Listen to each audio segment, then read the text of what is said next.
ये प्रहार होने स्वाभाविक थे। सनातन द्रोही और हिंदू द्रोही मौन कहां रहने वाले हैं, उनके स्वर फूटेंगे ही फूटेंगे, वे बोलेंगे ही बोलेंगे। हम लोगों को भी कष्ट हुआ था घटना, जब चोरी की घटना सामने आई थी, लेकिन कार्रवाई के बाद इस पे विराम लगना चाहिए था। राम भक्तों ने मौन साधा, लेकिन रामद्रोही अयोध्या धाम को, श्री राम जन्मभूमि को और सनातन धर्म को अपमानित करने के लिए न केवल देश के अंदर वातावरण खराब कर रहे हैं, पूरी दुनिया के अंदर वातावरण खराब करके माहौल खराब करने का प्रयास कर रहे हैं। हम सबको इसके प्रति सतर्क होना होगा कि सत्ता के मद में हम लोग मौन हो जाएंगे।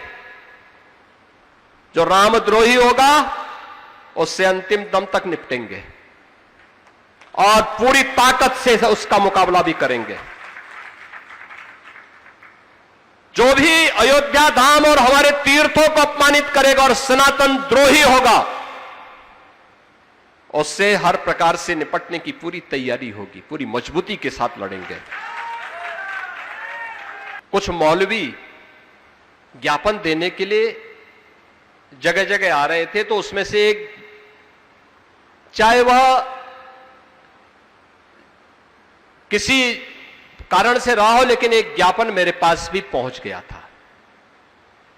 उसमें था कि गाय को राष्ट्रीय पशु घोषित किया जाए,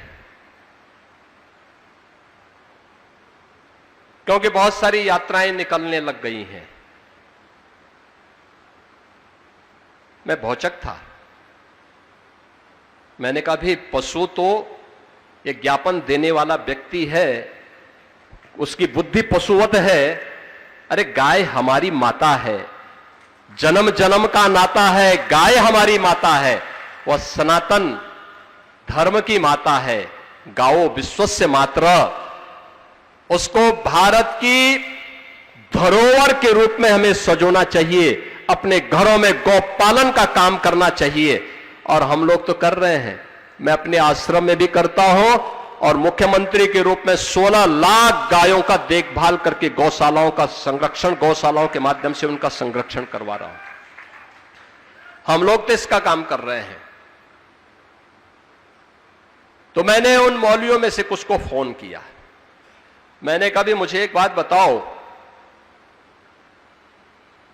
ये तो हमारी सनातन धर्म की धरोहर है, भारत की धरोहर है, आपने पशु क्यों कहा? और यही पशु शब्द मैं तुम्हारे लिए उपयोग करूं, तुम्हें कैसा लगेगा? कहा साहब गलती हो गई। मैंने कहा ये गलती या शरारत?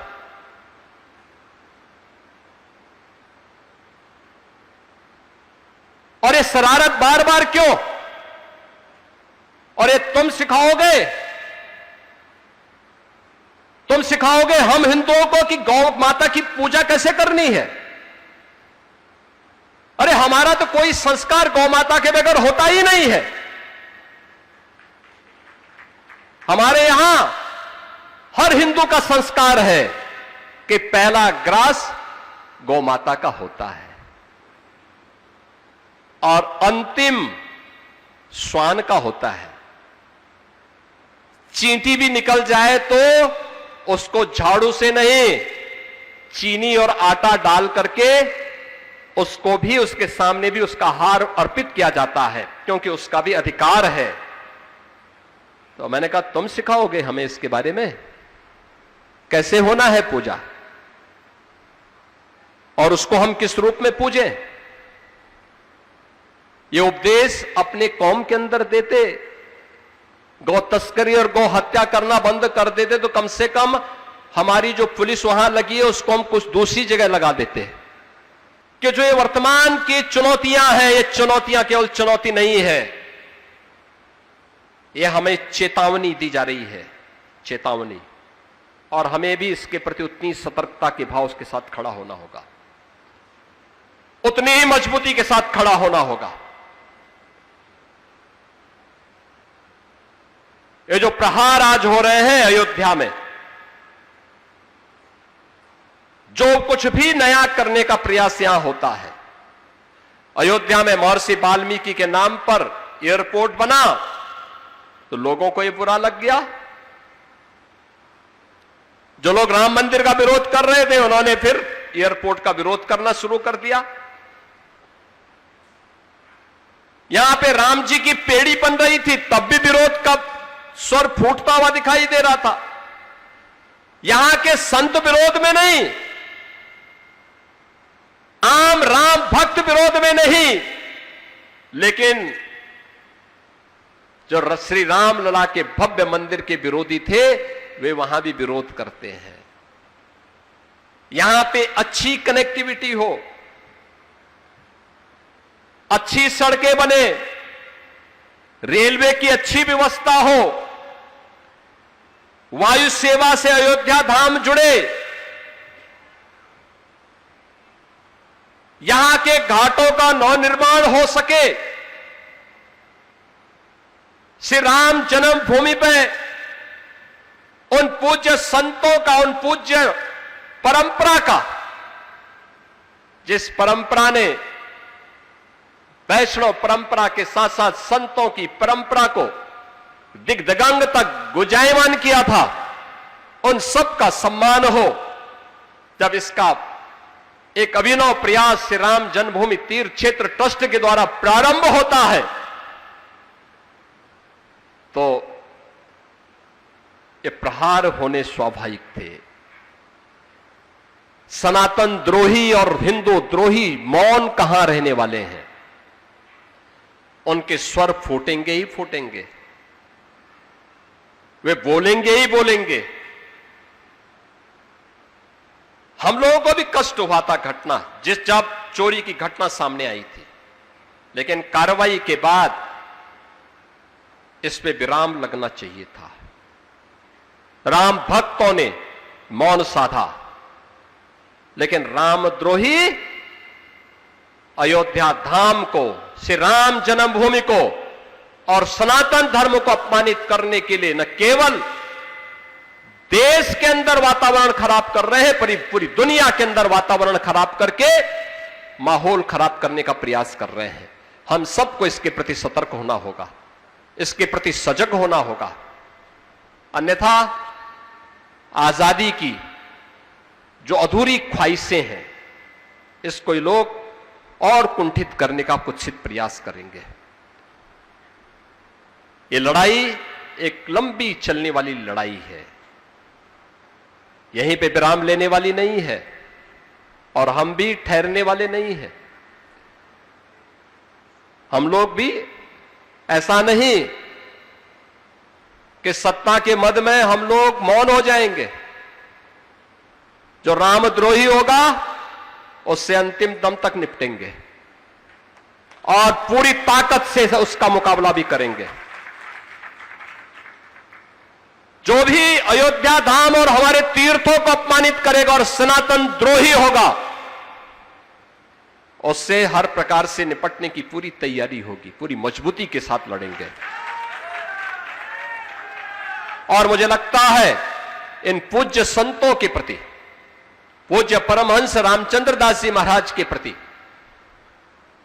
उनकी पुण्यतिथि के अवसर पर उनकी स्मृति को नमन करना हमारा तभी सार्थक होगा, तभी उस पुण्य आत्मा को हम अपनी श्रद्धांजलि दे पाने के हकदार होंगे। अगर हमने पलायन का रास्ता अपनाया तो पलायन हमारी कायरता होगी, और कायरता नहीं बल्कि चुनौती का मुकाबला करने के लिए हम सबको खड़ा होना पड़ेगा। एकजुट होकर के इस लड़ाई को और मजबूती के साथ आगे बढ़ाने की आवश्यकता है।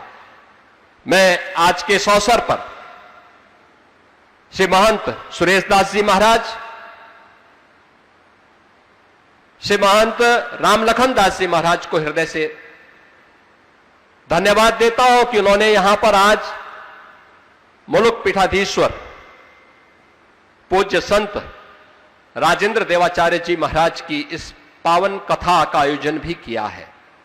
मुझे पिछले दिनों मुल्क पीठ पर जाने का पूरा अवसर प्राप्त हुआ था और उस पीठ को प्रणाम करने का अवसर प्राप्त हुआ था। कितनी पूज्य आध्यात्मिक परंपरा है। सैकड़ों वर्षों की विरासत को हमारे पूज्य संतों ने, गुरु शिष्य की परंपरा ने कैसे अक्षुण्ण बनाए रखा हुआ है, मुझे देखने को मिला था। बहनों और भाइयों, आपने पिछले दिनों कुछ देखा होगा और मैं आपको स्मरण कराना चाहूंगा उसको लेकर के। मैं भौचक था।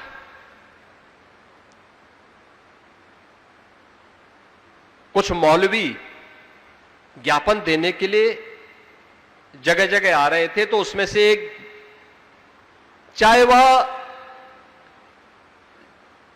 किसी कारण से रहा हो, लेकिन एक ज्ञापन मेरे पास भी पहुंच गया था। उसमें था कि गाय को राष्ट्रीय पशु घोषित किया जाए, क्योंकि बहुत सारी यात्राएं निकलने लग गई हैं। मैं भौचक था। मैंने कहा भी पशु तो एक ज्ञापन देने वाला व्यक्ति है, उसकी बुद्धि पशुवत है। अरे गाय हमारी माता है, जन्म जन्म का नाता है। गाय हमारी माता है, वह सनातन धर्म की माता है।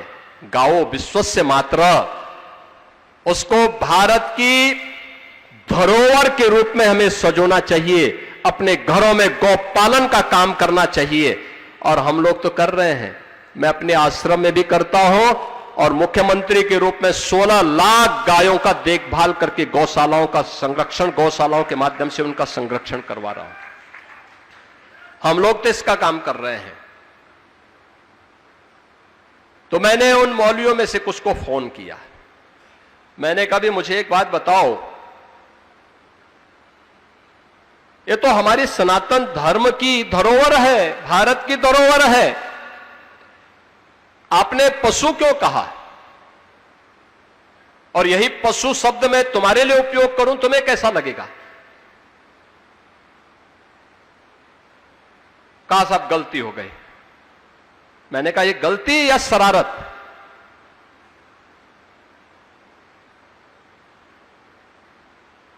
और ये शरारत बार बार क्यों? और ये तुम सिखाओगे, तुम सिखाओगे हम हिंदुओं को कि गौ माता की पूजा कैसे करनी है? अरे हमारा तो कोई संस्कार गौ माता के बगैर होता ही नहीं है। हमारे यहां हर हिंदू का संस्कार है कि पहला ग्रास गौ माता का होता है और अंतिम श्वान का होता है। चींटी भी निकल जाए तो उसको झाड़ू से नहीं, चीनी और आटा डाल करके उसको भी, उसके सामने भी उसका हार अर्पित किया जाता है, क्योंकि उसका भी अधिकार है। तो मैंने कहा तुम सिखाओगे हमें इसके बारे में, कैसे होना है पूजा, और उसको हम किस रूप में पूजें? ये उपदेश अपने कौम के अंदर देते, गौ तस्करी और गौ हत्या करना बंद कर देते, तो कम से कम हमारी जो पुलिस वहां लगी है उसको हम कुछ दूसरी जगह लगा देते। बहनों और भाइयों, ये भ्रम की स्थिति पैदा करने की जो दुरभिसंधि चल रही है, इससे सतर्कता और सावधानी बरतने की आवश्यकता है। भारत गुलाम क्यों हुआ? दो ही कारण से, अंतर्विरोध और छल, यानी आपसी अंतर्विरोध, जाति के नाम पर, क्षेत्र के नाम पर, भाषा के नाम पर। जो आज के दिन पर चिल्लाहट ज्यादा जिनकी चल रही है, ये जाति को के नाम पे बांटने वाले लोग हैं। ये जाति के नाम पे बांटेंगे, क्षेत्र के नाम पे बांटेंगे, भाषा के नाम पे बांटेंगे, और फिर सोशल मीडिया प्लेटफॉर्म के माध्यम से फेक अकाउंट बना करके एक जाति को दूसरी जाति को गाली दिलवाएंगे, दूसरी जाति को, पहली जाति को गाली दिलवाएंगे, आपस में लड़ाएंगे, वहां से षड्यंत्र करेंगे, प्रत्यक्ष रूप से जातीय सम्मेलन करके समाज की एकता को भंग करेंगे, और जब कभी दंगे होंगे तो दंगाइयों को अपने आवास में बुला करके सम्मानित भी करेंगे। ये वही लोग हैं, उनसे सतर्कता बरतने की आवश्यकता है, बहुत सावधान होने की आवश्यकता है। जो गलतियां अतीत में हुई हैं, उन गलतियों की पुनरावृत्ति होने की आवश्यकता न पड़े। पूज्य संतों के वचन पर चलते हुए हम सब जिस मजबूती के साथ श्री राम जन्मभूमि आंदोलन और उसके उपरांत आए परिणाम की सुखद अनुभूति का एहसास आज कर पा रहे हैं, अयोध्या धाम में, उत्तर प्रदेश में, देश में और पूरी दुनिया में, वह एहसास अनंत काल तक आप सभी को प्राप्त होता रहे, इसके लिए आप सबका आह्वान करते हुए मैं एक बार फिर से पूज्य महंत परमहंस रामचंद्र दास जी महाराज के पूज्य श्री चरणों में नमन करते हुए, उन्हें विनम्र श्रद्धांजलि अर्पित करते हुए अपनी वाणी को यहीं पे देता हूं विराम। जय जय श्री राम।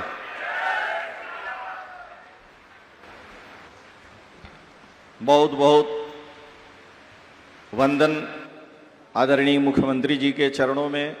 जैसा कि आप जान रहे हैं, पूज्य श्री परमहंस जी के प्रति अपनी भावमयी सुमनांजलि और हम सभी अयोध्या वासियों, देशवासियों को भी कालनेमियों के कुटिल कुचक्र से बचने का सख्त आदेश जो हमारे लिए पाथेय है, हम सबको सावधान रहना है।